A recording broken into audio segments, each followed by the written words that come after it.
Assalamualaikum warahmatullahi wabarakatuh. Waalaikumsalam warahmatullahi wabarakatuh. Kembali lagi di channel Pangroso. Selamat malam teman-teman. Nah, di sini kami lagi nyantai aja. Dan kemarin sempat ada pertanyaan juga sih tentang pembelajaran di channel Pangroso atau di Padepokan Jamus Kalimasado ini. Nah, pertanyaannya itu gini. Mas,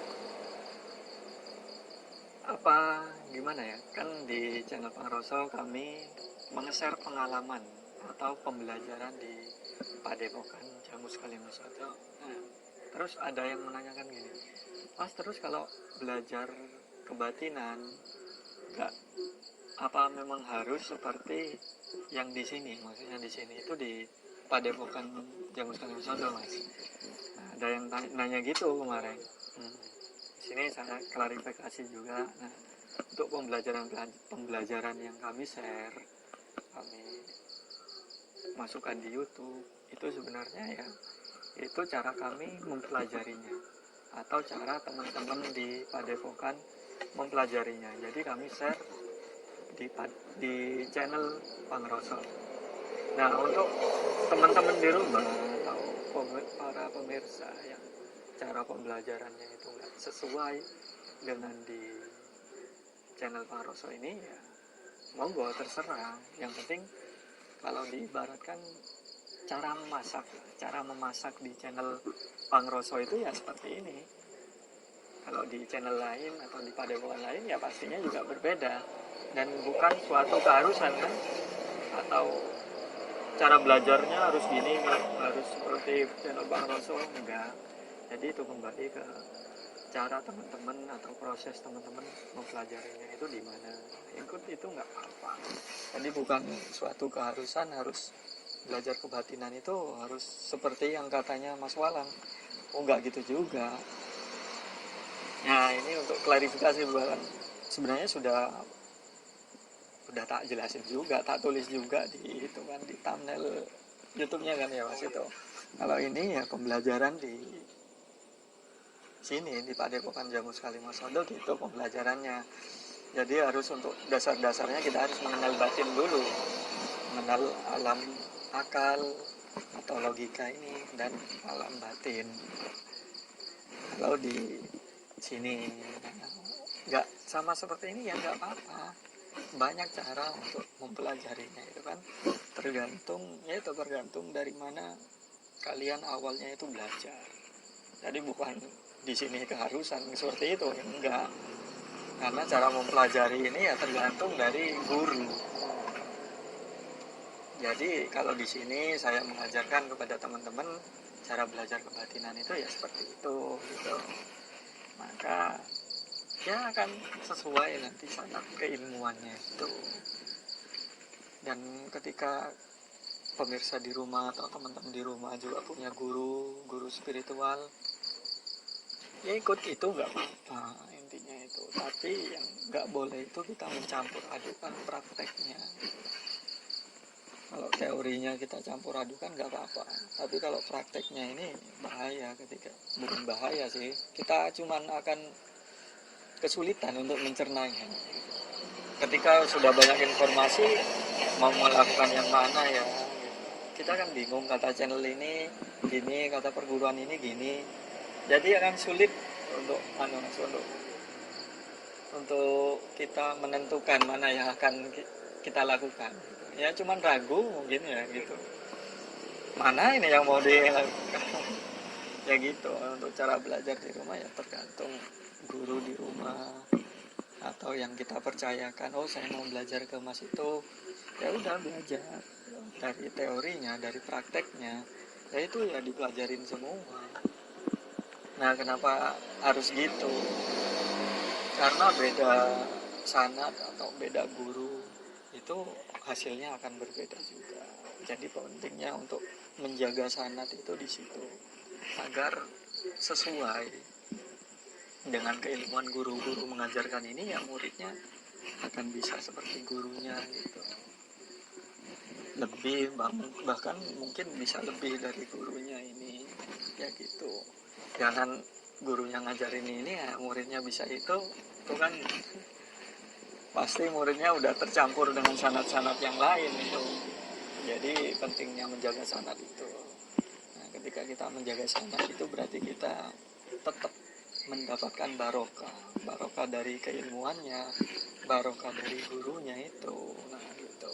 Jadi ketika kita sudah memilih kan, memilih saya mau belajar ke bapak ini, ya udah percayakan semua, mau dikasih baik buruk ya terima semua. Karena ketika kita sudah berpikir yang enggak, semisal enggak mempercayai guru, ya barokahnya akan terhenti nanti. Nah, fungsinya barokah itu ketika semisal ajaran guru itu salah atau dari pembelajarannya itu enggak benar, nah dari barokah kita percaya ke guru itu bisa jadi Tuhan memberikan sesuatu nanti ke kita.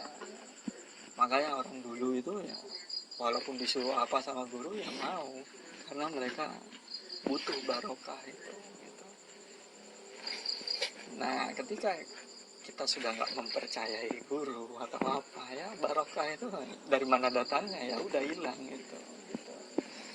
Itu pentingnya barokah, menjaga sanad keilmuan itu. Jadi untuk teori boleh belajar dimanapun itu, tapi prakteknya kita harus memilih praktek mana atau ajaran mana yang akan kita lakukan.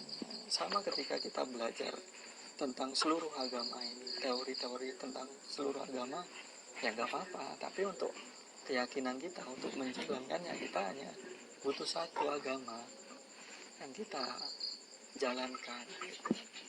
Jadi biar nggak semua agama dijalanin ya bingung nanti Tuhannya siapa gitu. Karena dengan mempraktekkan, mengamalkan itu kita akan mendapatkan keyakinan sendiri nantinya.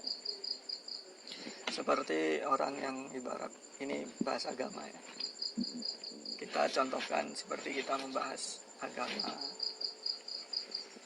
dengan orang yang non muslim, nah ibarat non muslim, mereka meyakini Tuhannya itu benar-benar meyakini kan ya, sama ketika orang muslim meyakini bahwa Allah itu adalah Tuhan mereka.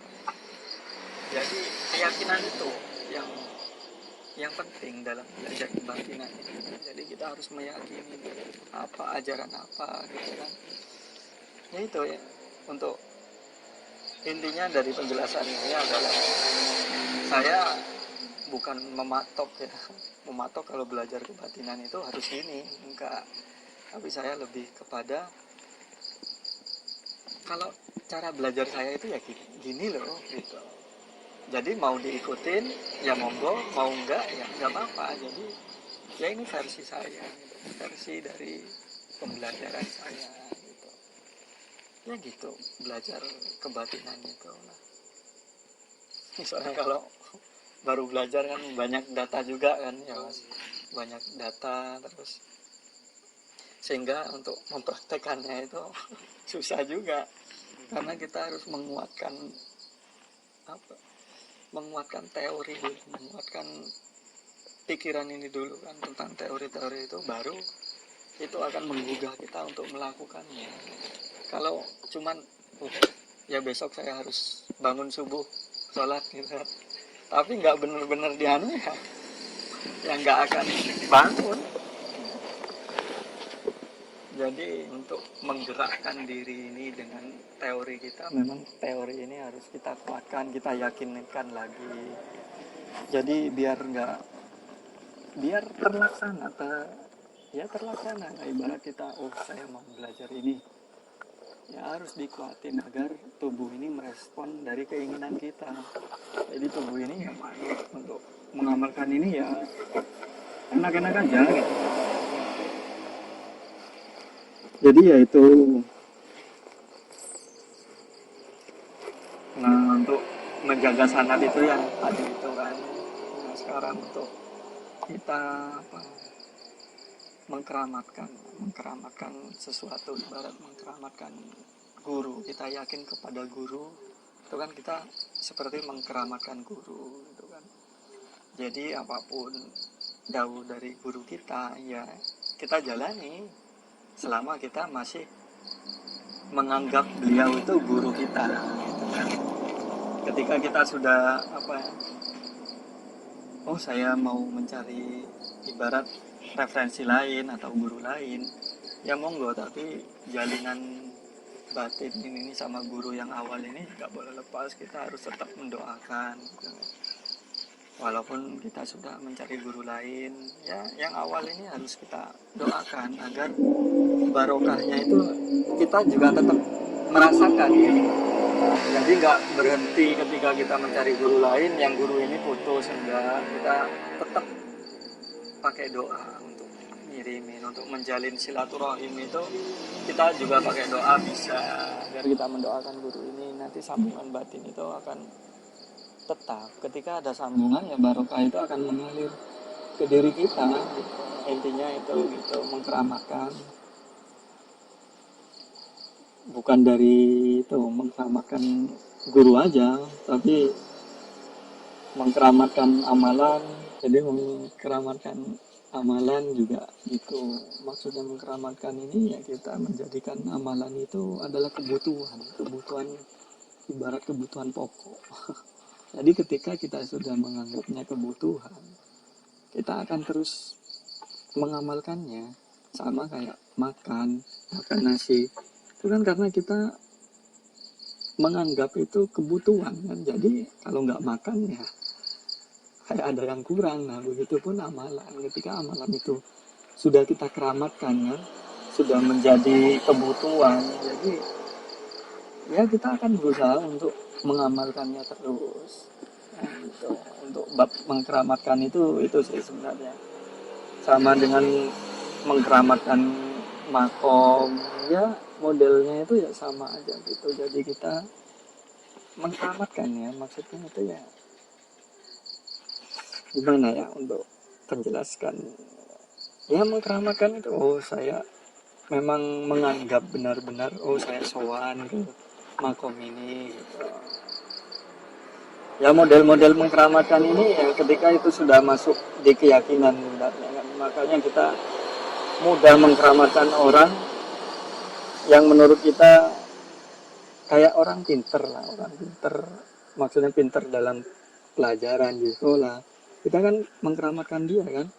Ketika kita nyontoh, kita semisal nyontoh ke teman si A, jawabannya ini. Nah, ketika kita mengkeramatkan orang yang depan ini dan kita tahu jawaban dia salah ya, pasti kita akan lebih memilih jawaban yang kita keramatkan ini, yang kita anggap pintar ini. Itu sebenarnya juga bab mengkeramatkan juga. Jadi ya bab mengkeramatkan itu banyak juga. Jadi ya bab mengkeramatkan itu gitu kan. Dan banyak juga untuk bab mengkeramatkan ini gitu. Selain itu apa ya, untuk bab mengkeramatkan, yaitu bab fungsinya untuk mengkeramatkan itu agar kita mendapatkan keyakinan itu dari apa yang kita keramatkan itu, untuk menjaga lah agar, karena kalau belajar tentang kegaiban ini ya kita berhubungan dengan keyakinan, dan cara menumbuhkannya ya kita harus meyakini sesuatu. Itu untuk bab mengkeramatkan. Ya mungkin itu saja untuk bab-bab awal tentang pembelajaran itu. Intinya belajar kebatinan itu ya nggak harus seperti ini ya versi kami gitu. Kalau beda versi juga nggak apa-apa. Cuman untuk prakteknya kalian harus menjalankan satu. Kalau teori bisa mencari banyak teori. Cuman kalau untuk pelaksanaan prakteknya mengamalkan ya cari satu yang enak untuk diamalkan. Dan yang kedua untuk sanad, menjaga sanad itu pentingnya, menjaga sanad dengan guru agar menjaga keilmuannya itu tetap murni. Kalau guru dan semisal ngasih bibit jeruk ya tumbuhnya harus jeruk, ya tumbuh tomat. Nah itu namanya sanad kan dari guru. Kalau bisa ya tomatnya ini bisa berbuah lebih banyak dari gurunya, ya itu aja perbedaannya sih. Tapi kalau buah barat guru sudah memberikan biji tomat, ya, tumbuhnya ya tomat juga. Terus di bab mengkeramatkan tadi itu masalah amalan atau tempat itu, ya mungkin cuman itu saja ya. Ini ibarat intermezzo lah untuk klarifikasi juga, dan untuk pembelajarannya ya mungkin di bab besok Pak. Kita ya Mas, ya gitu aja mungkin. Selamat malam dan selamat istirahat. Wassalamualaikum warahmatullahi wabarakatuh.